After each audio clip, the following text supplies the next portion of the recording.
The grand hall of the Duke estate in the Hamptons smelled of cold rain, expensive vanilla perfume, and ruthless ambition. Under the blinding glow of 3 crystal chandeliers, the absolute elite of Manhattan gathered. They held flutes of vintage champagne, laughing at jokes that were not funny, securing deals that would ruin ordinary lives by morning.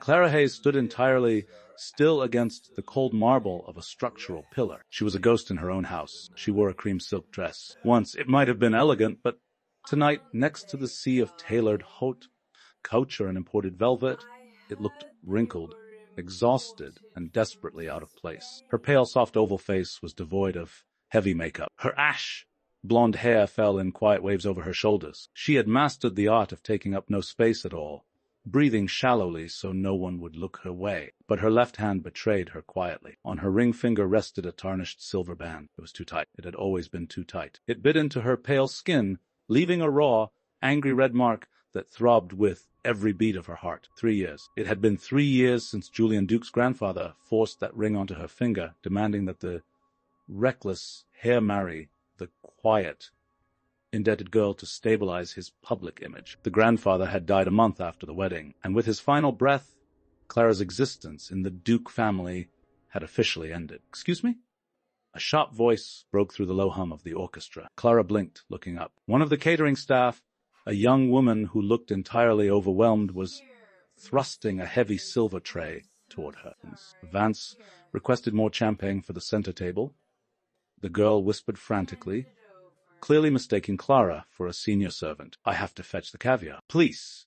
Before Clara could say a word, the heavy silver tray was pressed into her hands. The girl vanished into the crowd. Clara's fingers curled tightly around the cold metal edge. She could have put it down on a side table. She could have walked away. But across the room, she caught the piercing green eyes of Alina Vance. Alina stood at the center of the grand hall, draped in a backless crimson gown that demanded absolute attention. Around her neck rested a heavy diamond collar, a piece from the Duke family vault. Clara recognized it immediately. It was the same necklace Clara's own mother had polished 30 years ago when she worked for the estate. Now Elena wore it like a crown, claiming the title of the future Mrs. Duke in every high society magazine, while the real Mrs. Duke stood by a pillar, holding a tray. Elena offered Clara a slow, predatory smile. She raised 2 fingers, making a subtle beckoning motion. "Bring it here." Clara's jaw tightened. Her hazel eyes darkened, but she did not break. Her mother's medical bills were still being paid by the Duke estate's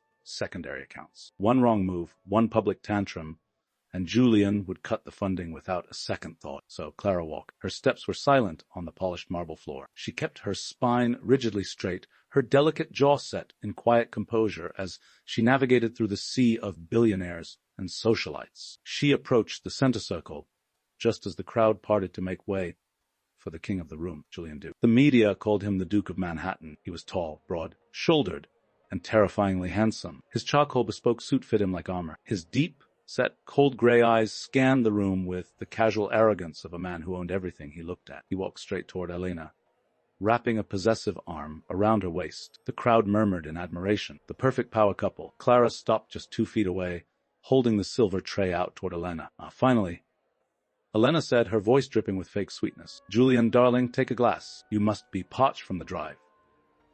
Julian did not look at the tray. He did not look at the hands holding it. He reached out blindly, his fingers brushing the crystal stem of a flute. But Elena shifted her weight, deliberately bumping her shoulder into Julian's arm just as he lifted the glass. The champagne tipped. A splash of cold, golden liquid hit Clara's chest, soaking instantly into the wrinkled cream silk of her dress. Clara gasped softly, a purely involuntary reaction to the sudden cold. The soft sound drew Julian's attention.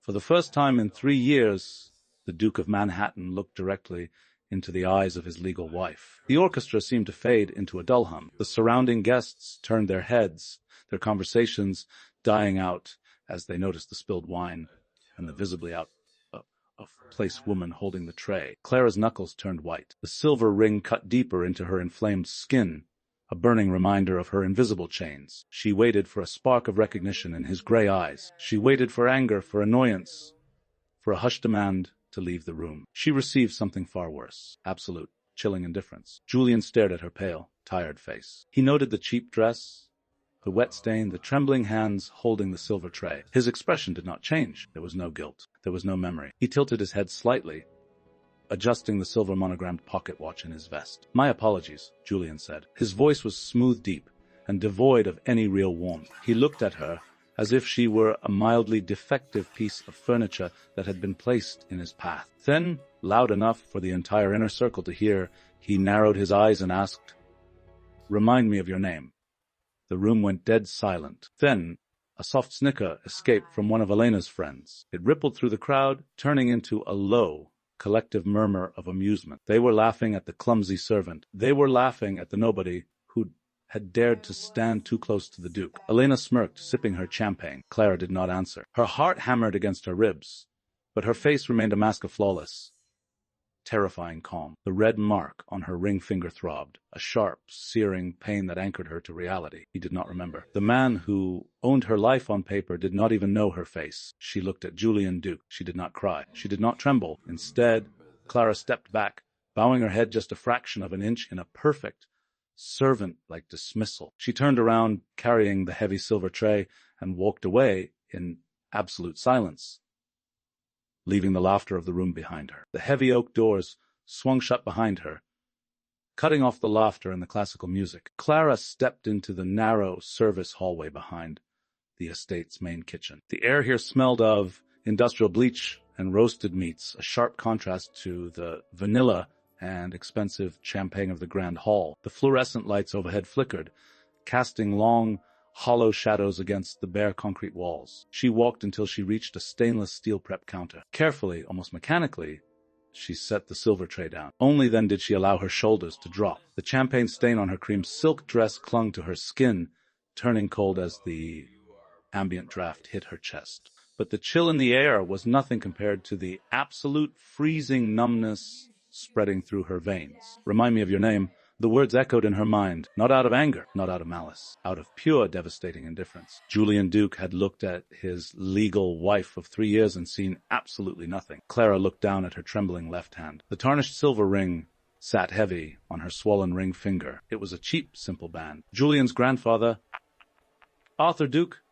had given it to her on the day they signed the marriage certificate in his hospital room. Julian had not even stayed for the ink to dry. He had signed his name, checked his watch, and walked out, leaving Clara standing alone by a dying man's bedside. Slowly, Clara reached over with her right hand. She gripped the silver band. She pulled. The metal resisted. Her knuckles were inflamed from years of silent labor, from washing dishes in her tiny apartment to keep her sanity, while the Duke family accountants paid her mother's medical bills. Clara gritted her teeth. She twisted the ring and pulled harder. The metal scraped violently against her skin. A sharp tear, a sudden sting. The ring slid off. Clara stared at her bare hand. Where the ring had been, a raw, angry red indentation circled her finger. A single drop of dark blood welled up from the scraped skin, bright and stark against her pale hand. She did not wipe it away. The physical pain was grounding. It kept her breathing steady. Suddenly, a sudden burst of applause erupted from the other side of the walls.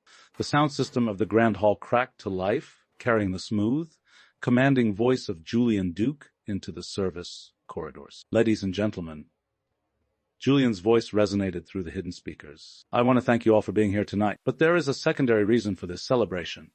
Clara froze. "For the past year, one woman has stood by my side, elevating the Duke name and bringing a new light to my life. Tonight, I am thrilled to announce that she has agreed to make it permanent." More applause, a woman's manufactured gasp of joy. "To my beautiful fiancée Elena," Julian said, "to our future." Clara stood in the dim fluorescent light, the drop of blood slowly trailing down her ring finger. He was engaged. He was publicly proposing to his mistress, while his legal wife stood 50 feet away, shivering in a wine-stained dress. Julian did not care about the legalities. To him, Clara was a peasant tied to a piece of paper. His lawyers would easily dissolve when the time came. She was a technicality. A ghost. A sudden vibration in her cheap purse broke the silence. Clara pulled out her cracked phone. The screen lit up with a single text message from Stain. "Jude's hospice care. Hayes, we are deeply sorry. Your mother passed away peacefully in her sleep at 9:45 p.m. Please contact the front desk when you are ready."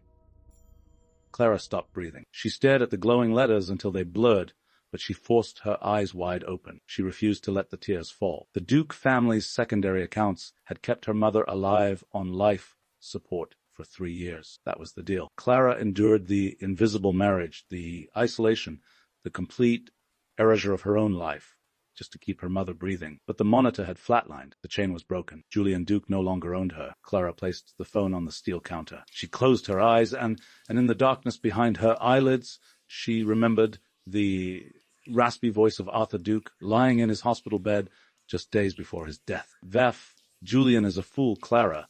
The old billionaire had wheezed, pressing a heavy black leather folder into her hands. He is blinded by his own reflection. He will burn this empire to the ground because he thinks he is a god. When he ruins himself, I want you to hold the leash. Thus, inside that folder was the deed to a shadowy offshore entity, Vanguard Obsidian, an aggressive hedge fund holding the majority of the Duke family's foundational debts. Arthur had hidden it from his grandson, trusting it only to the quiet, resilient girl who had sat by his bedside reading to him when his own blood refused to visit. Clara opened her eyes. The tiredness was gone. The fragility had evaporated. She walked over to the industrial sink in the corner of the kitchen. She turned on the cold water and thrust her left hand under the freezing stream. The water washed the drop of blood away, swirling down the drain, leaving only the permanent, bruised red mark on her ring finger. She dried her hand with a paper towel. She picked up the tarnished silver ring and slipped it deep into the pocket of her dress. Then she picked up her phone and dialed an international number. It rang twice. "Sterling," Clara said. Her voice was no longer a whisper. It was smooth, controlled, and utterly devoid of warmth. It was M's Hayes. A crisp British voice answered on the other end. "It has been 3 years. I presume it is time? My mother is gone?" Clara said simply. She looked at her reflection in the stainless steel backsplash. The woman staring back at her was no longer a victim. "My condolences, ma'am. How would you like to proceed?" Clara turned her head toward the heavy oak doors leading back to the grand hall. The muffled sound of a waltz played over the speakers, celebrating the Duke of Manhattan and his new queen. "Activate Vanguard Obsidian," Clara commanded softly. "Start buying his debt, all of it. Let him build his empire on our credit. When he is standing at the very edge of the cliff, let me know." "Understood, ma'am. And your legal status with Mrs. Duke?" "Leave it," Clara said, her hazel eyes completely dark. "Let him forget my name. It will make it much more expensive when he has to learn it again." She ended the call. Clara did not walk back into the grand hall. She did not ask for a coat.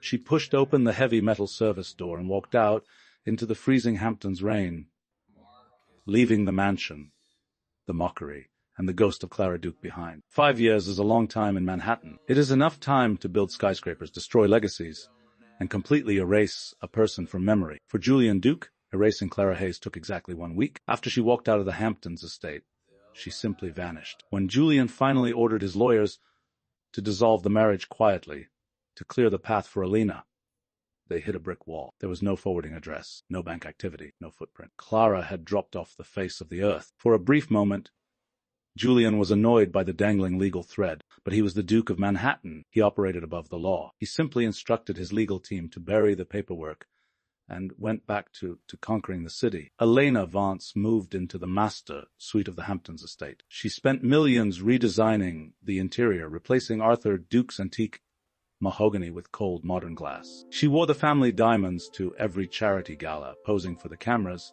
answering to Mrs. Duke, even though she did not legally own the name. Julian let her play her games. He was too busy feeding his own ego. He expanded the Duke empire with reckless aggression. He bought commercial real estate, tech startups, and luxury hotel chains. The media praised him as a visionary. But a visionary is often just a gambler who has not yet lost. Julian was building a kingdom of glass on a foundation of leveraged debt. He believed his name alone was enough collateral to keep the banks bowing at his feet. He was wrong. High above the city, on the 80th floor of the Duke Empire Tower, the air in Julian's corner office was thick with expensive cologne and sudden, suffocating panic. "Explain it to me again," Julian said. His voice was dangerously low. He stood by the floor, to ceiling windows, looking down at the crawling traffic of Manhattan, a crystal tumbler of Scotch gripped tightly in his hand. Marcus, his chief financial officer, wiped a bead of sweat from his temple. He placed a thick, red-tabbed financial dossier on the polished glass desk. "It is exactly as I said, Julian. The banks have sold off our loan portfolios.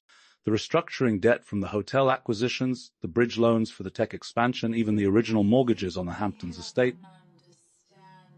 Marcus swallowed hard. They were bought out.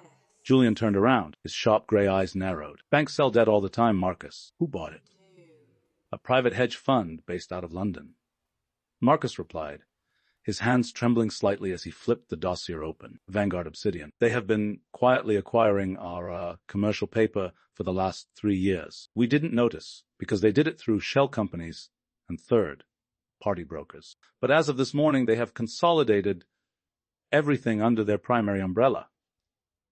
Julian walked slowly toward the desk. The ice clinked softly against the glass in his hand. How much? Julian demanded. Marcus looked down at the floor. 70%, sir.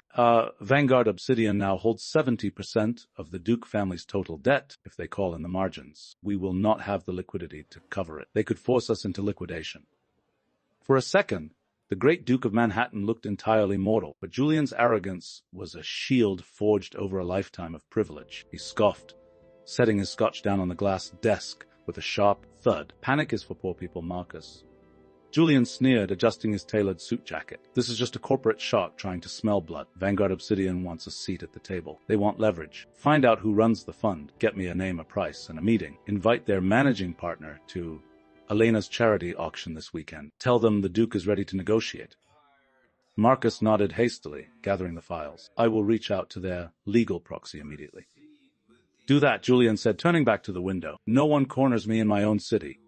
3,000 miles away, in a minimalist penthouse office overlooking the gray skyline of London, the rain was beating gently against the glass. Clara Hayes stood by the window. She was no longer the fragile, invisible girl in a wrinkled cream dress. 5 years of ruthless education, relentless strategy, and absolute silence had forged her into something untouchable. She wore a tailored black velvet suit that draped perfectly over her slender frame. Her ash blonde hair was pulled back into a severe, elegant knot. Her pale skin was flawless, her hazel eyes sharp and cold as polished jade. She did not look like a victim, she looked like an executioner. Sterling, her lead attorney, and the man who had managed Arthur Duke's secret wealth for decades, stood respectfully near her mahogany desk. Duke's office has reached out, Ms. Hayes, Sterling said, checking his tablet. They are requesting a private meeting with the head of Vanguard Obsidian. He even extended an invitation to a charity auction he is hosting this weekend in New York. Clara did not turn around. She raised her left hand, lightly pressing her thumb against her ring finger. The skin there was smooth now. The angry red mark from the cheap silver ring had faded years ago, but the phantom pain remained, a cold reminder of the night she was treated like a ghost. He thinks we want to negotiate, Clara said softly. Her voice was like smooth glass sliding over ice. He assumes you are a standard corporate raider looking for a quick payout, ma'am. Sterling replied. Should I decline the invitation? Clara turned around. She walked over to her desk, her sharp heels clicking rhythmically against the hardwood floor. She picked up a heavy silver Montblanc pen, letting it roll smoothly between her fingers. Julian Duke wanted to negotiate. He wanted to throw his name and his money at the shadows until they bowed to him. He was still the exact same man who had looked right through her, asking for her name, while his mistress wore her mother's polished diamonds. No, Sterling, Clara said quietly, a faint, dangerous curve touching the corner of her lips. Accept the invitation. Sterling raised an eyebrow. You intend to go to New York, ma'am? It has been 5 years, Clara said, setting the pen down on the pristine leather blotter. It is time I reminded him of my name. But first, deny his request for a debt extension on the Hamptons estate. Let him bleed a little before the main event. Right away, Ms. Hayes. Sterling bowed slightly and left the office. Clara stood alone in the quiet room. She opened the top drawer of her desk. Inside, resting on a bed of black velvet, was a tarnished silver ring. She looked at it for a long moment, the silence of the room wrapping around her like armor. The game of shadows was over. It was time to step into the light. The seizure happened at exactly 4:00 p.m. on a Friday, just 24 hours before the grand charity auction. Julian Duke was in the middle of a conference call with his European investors when Marcus, his CFO, burst into the office without knocking. Marcus looked pale, his tie loosened, holding a tablet with hands that visibly shook. Julian muted the call, his gray eyes flashing with lethal irritation. I told you never to interrupt me when I am speaking with Zurich, Julian said, his voice dangerously soft. They grounded the fleet, sir. Marcus blurted out, unable to control the tremor in his voice. Julian froze. Excuse me. Duke Aviation. The entire private jet fleet at Teterboro Airport, Marcus explained, placing the tablet on the glass desk. Vanguard Obsidian didn't just reject your invitation. to negotiate. They filed an emergency injunction in federal court for a breach of collateral terms on the bridge loan. The marshals are on the tarmac right now. They chain the planes. Julian. For the first time in his charmed, ruthless life, Julian Duke felt a cold drop of sweat slide down his spine. Grounding the fleet was not just a financial blow, it was a public humiliation. In the world of the Manhattan elite, your private jet was your armor. Having it seized by federal marshals in broad daylight was the equivalent of being stripped naked in the public square. Vanguard Obsidian was not just trying to force a buyout. They were trying to humiliate him. Who authorized this? Julian demanded, slamming his fist onto the desk. The glass rattled. I want the name of the managing partner of this fund. I want to know who is trying to put a knife to my throat. We still don't know, sir. Marcus whispered. Their legal firewall is impenetrable. They communicate strictly through their London proxy, a Mrs. Sterling. And Sterling's only message was that Vanguard Obsidian expects the debt to be honored in full by Monday morning, or they will begin foreclosing on the real estate, starting with the Hamptons estate. Julian sank slowly into his leather chair. The Hamptons estate, the crown jewel of the Duke legacy. If he lost that, the media would devour him, the banks would pull whatever credit he had left, and the empire would shatter. Before Julian could issue another order, the heavy mahogany doors of his office swung open again. Elena Vance strolled in, trailing the scent of overpowering jasmine perfume. She wore a tailored white designer suit and oversized sunglasses, looking every bit the pristine billionaire's wife she desperately pretended to be. She was oblivious to the suffocating tension in the room. Julian, darling, Elena said, waving a hand dismissively at Marcus, silently ordering the CFO to leave. The florists for tomorrow's gala are being absolutely incompetent. I asked for white orchids imported from Thailand, and they are trying to give me local lilies. You need to call the agency and threaten them. Julian stared at her. The disconnect between her absurd vanity and the impending collapse of his empire made his chest tighten with sudden, sharp anger. Elena, get out, Julian said through gritted teeth. Elena stopped, offended. She lowered her sunglasses, her piercing green eyes narrowing. Excuse me. The Duke Charity Gala is tomorrow night. The press will be there. The governor will be there. I am trying to protect our image. Our image is currently being chained to a runway at Teterboro. Julian snapped, his composure cracking. I do not care about your orchids! I am about to lose the Hamptons estate, and you are playing house? Elena recoiled, her face flushing with indignation. She touched the heavy diamond collar around her neck, the Duke family heirloom, as if to anchor her stolen status. You are distressed, Julian. You always figure it out. Just pay whoever is bothering you and come home. I need you smiling for the cameras tomorrow. She turned on her heels and marched out, the sharp click of her stilettos echoing like a metronome ticking down his remaining hours. Julian closed his eyes, rubbing his temples. He was surrounded by fools. He needed to find the phantom behind Vanguard Obsidian, and he needed to find them before tomorrow night. 100 miles above the Atlantic, flying smoothly through the fading evening, light Clara Hayes sat in the quiet cabin of a Gulfstream G6-50. She was not looking at financial reports. She was looking out the window at the endless expanse of clouds. She wore a simple, impeccably tailored dark gray cashmere sweater and slacks. Her posture was relaxed but precise, radiating an expensive stillness. Sterling sat across the aisle, reviewing a secure tablet. The injunction was executed flawlessly, Ms. Hayes, Sterling reported, a hint of satisfaction in his crisp British accent. The Duke aviation fleet is grounded. Duke's legal team is currently panicking, filing motions that will not be processed until Monday. He is effectively trapped in New York for the weekend. Good. Clara murmured, her eyes still on the horizon. His CFO is desperately trying to reach me. Sterling added, they are begging for a face meeting at the charity gala tomorrow night. They are assuming Vanguard Obsidian's owner will attend to survey their prize. Clara finally turned away from the window. The reflection of the cabin lights caught the sharp, calculating gleam in her hazel eyes. He is desperate. Clara said softly, her voice steady and perfectly chilled. He thinks his charm and his title can buy him out of consequence. He has spent his entire life believing that he can break people and simply walk away. Shall I confirm our attendance at the gala, ma'am? Clara reached beside her, resting her hand on a sleek, black leather garment bag resting on the empty seat. Inside it was a gown she had commissioned specifically for tomorrow night. It was not a dress made to blend in. It was a dress made to silence a room. Tell his CFO that a representative of Vanguard Obsidian will be there. Clara instructed, a faint, devastating smile touching her lips. Let Julian Duke spend the entire evening looking over his shoulder. Let him sweat under the chandelier. And when the time is right, Mr. Sterling. Clara looked down at her left hand. The skin on her ring finger was perfectly smooth, but the phantom burn of the tarnished silver ring pulsed to the rhythm of her heartbeat. When the time is right, Clara finished, her voice dropping to a whisper. I will introduce myself.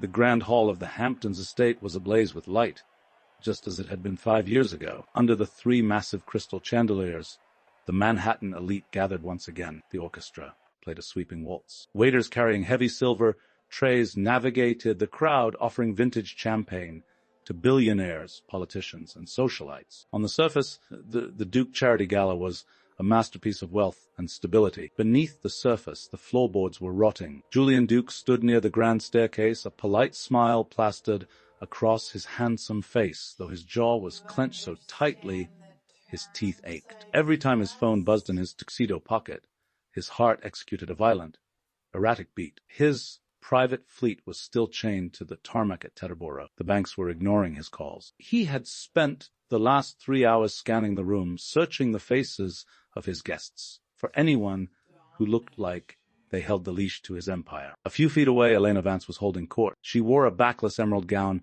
that clung to her thin frame, her neck heavy with the Duke family diamond collar. She laughed loudly at a senator's joke, completely oblivious to the fact that the diamonds she wore could be seized by federal marshals on Monday morning. Julian looked away from her in quiet disgust. He needed a moment to breathe. He stepped away from the flashing cameras and the suffocating scent of expensive perfumes, retreating toward the quiet outer edges of the grand hall. He walked toward the massive marble structural pillars, the shadowy periphery, where the servants usually lingered. That was when he saw her. She was standing by the furthest pillar, looking out at the ballroom with an expression of absolute, devastating boredom. In a room full of women competing to sparkle the brightest, she was a void of pure, terrifying gravity. She wore a tailored black velvet suit, cut so perfectly it looked as though it had been sculpted onto her body. She wore no jewelry, no diamonds, no pearls. Her only accessory was a vintage Patek Philippe watch on her left wrist. Her ash blonde hair was pulled back into an immaculate, severe knot, exposing the delicate, sharp lines of her jaw and her pale, porcelain skin. She held a flute of champagne in her right hand. Her posture was rigidly straight, yet entirely relaxed. It was the posture of someone who owned the building. Julian stopped in his tracks. He was a man who traded in human leverage, and the woman standing before him radiated a kind of wealth and power that made the rest of the room look like cheap plastic. She was breathtaking. She was lethal. And because Julian Duke was a man blinded by his own narcissism, because he had never once looked into the eyes of the quiet, exhausted girl he had married out of obligation, he did not recognize his own wife. He saw only a mystery, a target, a potential savior. Adjusting his cuffs, Julian smoothed his expression into his signature, charismatic mask, and approached her. You seem unamused by the spectacle, Julian said, his deep voice dropping to a smooth, conversational purr as he stopped beside her. Clara Hayes did not flinch. She did not immediately turn to him. She took a slow, deliberate sip of her champagne, the crystal flute catching the light. She allowed the silence to stretch for exactly 3 seconds, just long enough to make a man like Julian Duke feel uncomfortable. Then she turned her head, her wide, set hazel eyes locked onto his gray ones. The temperature in Julian's blood seemed to drop. Her eyes were incredibly cold. There was no admiration in them, no flirtation, just the quiet, clinical observation of a predator watching a trapped animal. Spectacles are usually designed to distract from structural flaws. Mitch's Duke, Clara said. Her voice was smooth glass, perfect U.S. English, low, and carrying a rhythm of absolute authority. Julian blinked, thrown off balance by the direct hit. He forced a chuckle, leaning slightly against the marble pillar to project ease. You know my name? Julian said, offering a charming smile, but I confess I find myself at a disadvantage. I know everyone in my circle, yet I have never had the pleasure of meeting you. Clara looked at his face, the face of the man who had spilled wine on her dress 5 years ago, and asked her name to humiliate her before a laughing crowd. Now he was practically begging for her attention. The irony was sweet, but Clara did not smile. She did not break her composure. Your circle is shrinking, Julian, she said softly, dropping his formal title. The casual use of his first name from a stranger hit him like a physical blow. Julian's smile faltered. The charm evaporated, replaced by a sudden, creeping dread. He looked at her black velvet suit, the lack of ostentatious jewelry, the chilling calm in her eyes. "Are you Vanguard Obsidian?" Julian asked. His voice had lost its smooth edge. It was tight, desperate. Clara did not answer the question. She looked past his shoulder, her gaze landing briefly on Elena, who was loudly posing for a photographer in the center of the room. "That diamond collar is very heavy," Clara observed quietly. "It requires a strong neck to carry it, or, at the very least, an owner who can actually afford the insurance premiums." Julian swallowed hard, his hands curled into fists at his sides. He was used to intimidating people, to shouting them down in boardrooms, but you cannot shout down ice. You can only watch it freeze you. "What do you want?" Julian asked, his voice barely above a whisper. "If you are the proxy for Obsidian, tell me your price. I will pay it. I built this empire. I am not going to let a faceless fund tear it down over a temporary liquidity issue." Clara finally turned her full attention back to him. She stepped slightly closer. The scent of rain and cold air seemed to follow her. "You did not build this empire," Clara said, her voice dropping to a terrifying, quiet register. "You inherited the foundation, and you leveraged the rest on arrogance. A temporary liquidity issue does not ground a private fleet, Julian. It grounds a fraud." Julian's breath hitched. No one spoke to him like this. No one. Clara gracefully placed her untouched glass of champagne onto the polished surface of a passing waiter's tray. She did not spill a single drop. She looked at Julian Duke one last time, her eyes tracing the panic settling into the harsh lines of his face. "Enjoy your gala," Clara said softly, stepping past him into the shadows of the corridor. "I will see you in the boardroom on Monday morning. Try not to be late." Julian stood frozen against the marble pillar. He watched the elegant, untouchable woman in the black velvet suit disappear into the crowd. His chest heaved as the realization settled over him like a suffocating blanket. The Phantom Fund wasn't sending a proxy to negotiate. The owner had come in person, and she despised him. He still did not know her name. But for the first time in his life, Julian Duke was terrified to find out. The 80th floor of the Duke Empire Tower was supposed to be a fortress. With its floor-to-ceiling soundproof glass, imported mahogany paneling, and panoramic views of the Manhattan skyline, it was designed to make whoever stood inside it feel like a god. On this Monday morning, it felt like a tomb. Outside, a relentless gray rain battered against the glass. Inside, the massive digital stock ticker running along the far wall flashed a continuous, violent red. The Duke Holding Company's stock was in a freefall. The market had smelled the blood in the water. Rumors of the seized private jets had leaked to the financial press over the weekend, and panic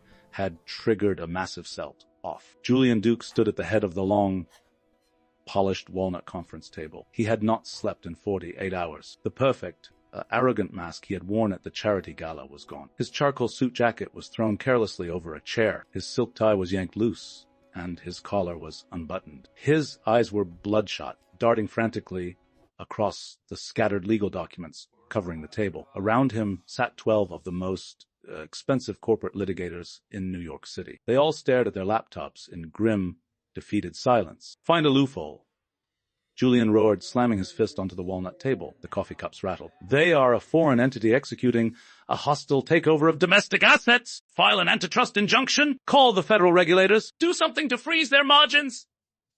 The lead attorney, a gray, haired veteran who charged $2,000 an hour, took off his glasses and rubbed the bridge of his nose. "Julian, we have tried," the attorney said quietly. "Vanguard Obsidian's contracts are ironclad. The debt you leveraged against the commercial properties and the Hamptons estate had aggressive default clauses. You signed them because you assumed the market would never dip and your credit would never dry up. They didn't break the law. They just waited for you to trip." "I did not trip," Julian snarled, his chest heaving. "They set a trap. They bought my debt through shell companies, which is perfectly legal," the attorney replied, his tone flat. "As of 800 a.m. this morning, they executed the final margin call. You do not have the liquidity to cover it. The banks have frozen your operational accounts. Julian, it is over. Unless Vanguard Obsidian agrees to a restructuring deal today, they own everything. The buildings, the companies, the estate." Julian stumbled backward, hitting the edge of the glass whiteboard. His breath came in short, jagged gasps. He pressed his palms against his eyes. The empire, the legacy. 3 generations of ruthless Duke wealth. evaporating in a single weekend. Suddenly, the side door of the boardroom swung open. Elena Vance walked in, her face pale, mascara slightly smudged under her piercing green eyes. She was clutching a white Crowdow Birkin bag to her chest like a life preserver. "Julian!" Elena cried out, her voice shrill and echoing painfully in the quiet room. "My cards are declining!" "I tried to pay the caterers from the Gala, and the bank told me the accounts are frozen. They said my personal accounts are locked under a collateral hold." Julian lowered his hands. He looked at the woman he had paraded in front of the cameras, the woman who wore the Duke diamonds, and demanded the world bow to her. In the face of real destruction, her only concern was her credit limit. "Everything is frozen, Elena," Julian said, his voice entirely hollow. "Well, unfreeze it," she shrieked, tears of sheer panic welling in her eyes. "My stylist is downstairs. The press is swarming the lobby." I cannot walk out of this building looking like a bankrupt fool. Call your grandfather's people. Call whoever you have to call. They cannot take my things. They are not your things." Julian snapped, his voice cracking like a whip. "You own nothing. You are a passenger on a sinking ship, Elena, so sit down and shut up." Elena flinched as if he had struck her. She stared at him, the illusion of their perfect, powerful romance shattering against the cold reality of the boardroom. She backed away, sinking into one of the leather chairs in the corner, clutching her bag and weeping softly, not for Julian, but for the wealth she was about to lose. Julian turned his attention back to the heavy oak double doors at the front of the room. It was 8 feet. The representative from Vanguard Obsidian was due at 9. Julian's mind flashed back to the woman in the black velvet suit at the Gala, the icy hazel eyes, the devastating calm. "You did not build this empire. You inherited the foundation, and you leveraged the rest on arrogance." He felt a cold sweat break out across his forehead. She was coming. The executioner was coming, and he was completely at her mercy. He would have to beg. He would have to offer her equity, board seats, whatever she wanted, just to keep his name on the building. He adjusted his collar with trembling fingers, trying desperately to pull the shreds of his dignity back together. "Listen to me." Julian addressed the room of lawyers, his voice tight. "When she walks in, nobody speaks but me. We offer her a 30% equity stake in exchange for a 5-year debt extension. We appeal to her greed." Marcus, the CFO, looked down at his trembling hands. "What if she doesn't want equity, Julian? What if she just wants to watch you burn?"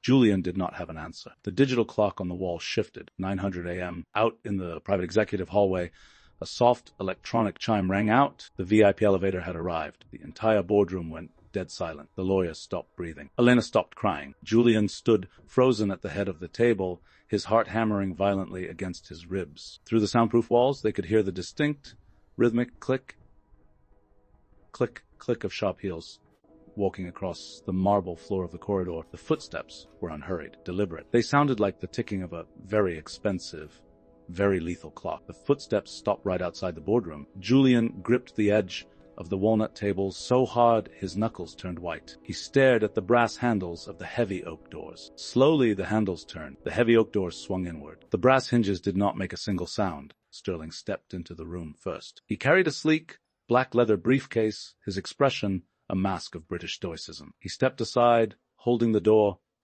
clearing the path for the true authority to enter the room. Clara Hayes walked into the boardroom. She wore a razor-sharp charcoal-tailored suit, a white silk blouse buttoned flawlessly at her throat, and the same vintage Patek Philippe watch on her left wrist. She did not rush. She did not look at the ceiling, or the panoramic view of the skyline, or the dozen high-priced corporate lawyers staring at her. She looked only at Julian Duke. Julian's breath stopped in his chest. His blood ran instantly cold. It was her, the woman from the Gala, the untouchable phantom in the black velvet suit, who had told him his empire was a fraud. She had not come to negotiate. She had come to collect. He opened his mouth, desperately trying to force his charismatic, commanding tone back into his throat. "M's Obsidian, I presume."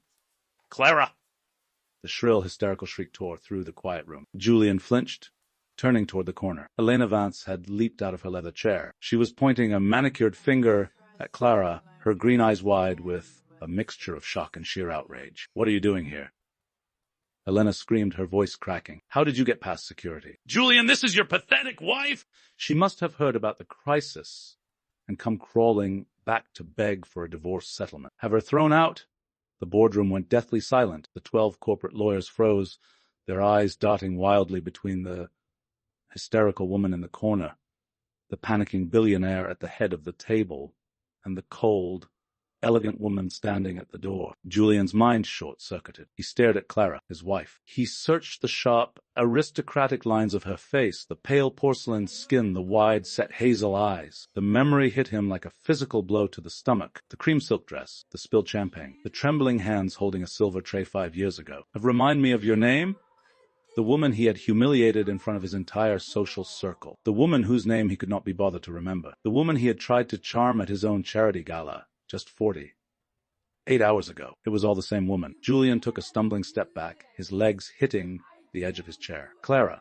Clara ignored Elena completely. She walked slowly toward the center of the massive walnut table. The lawyers instinctively pulled their chairs back, making room for her, yielding to the overwhelming gravity of her presence. Sterling unclasped his briefcase. He pulled out a thick, red-tabbed legal folder and placed it squarely on the polished wood. Gentlemen, Sterling addressed the pale attorneys, his voice crisp and carrying absolute authority. You are not speaking to a discarded spouse looking for a settlement. You are speaking to the sole beneficiary of the Arthur Duke Secret Trust and the majority managing partner of Vanguard Obsidian, Miss Clara Hayes.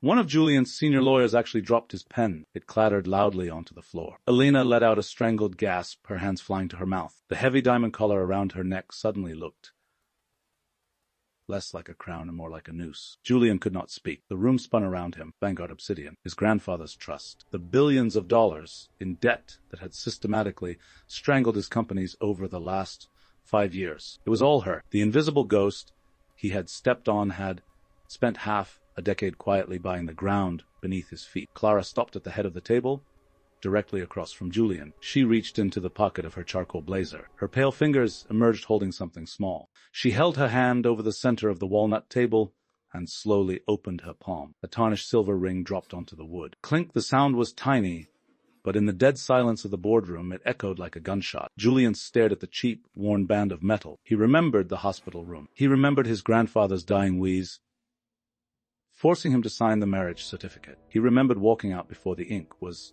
even dry. Arthur knew exactly what you were, Julian, Clara said. Her voice was not loud. It was soft, even, and utterly terrifying. He knew you were blinded by your own reflection. He knew you would borrow against the legacy to feed your ego until there was nothing left but glass and debt.